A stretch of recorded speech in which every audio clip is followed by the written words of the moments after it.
Welcome back. Decoding AI, Episode 4. Today's for building agents. If someone wants to build an agent, where do they start?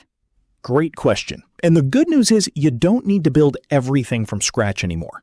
There's a growing ecosystem of frameworks that handle a lot of the plumbing, connecting tools, managing memory, orchestrating multi-step reasoning. Some of the well-known names people build with today include LangChain, LlamaIndex, and CrewAI for multi-agent setups, along with the native agent tooling that model providers themselves offer. So are these like the Rails or Django of the agent world? That's a fair comparison. They give you scaffolding so you're not reinventing the wheel for every project.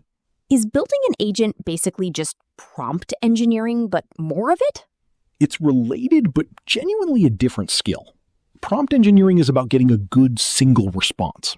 Agent design is about getting reliable behavior across many steps.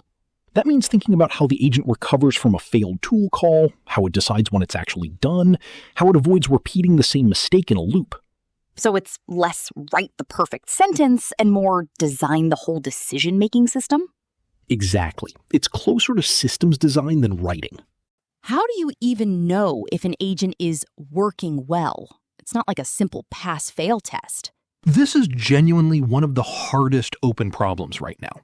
Teams build evaluation sets, realistic tasks with known good outcomes, and measure success rate, cost per task, and how often the agent needs human intervention. Some also track things like, did it ask for help when it should have, versus did it barrel ahead when it shouldn't have? So it's not just whether it gets the right answer, but whether it gets there safely and efficiently. Right.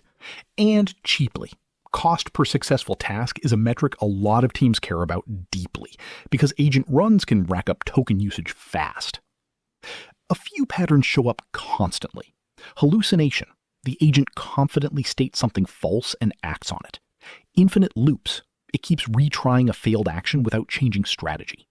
Tool misuse. Calling the wrong tool or the right tool with wrong parameters. And cost blowouts.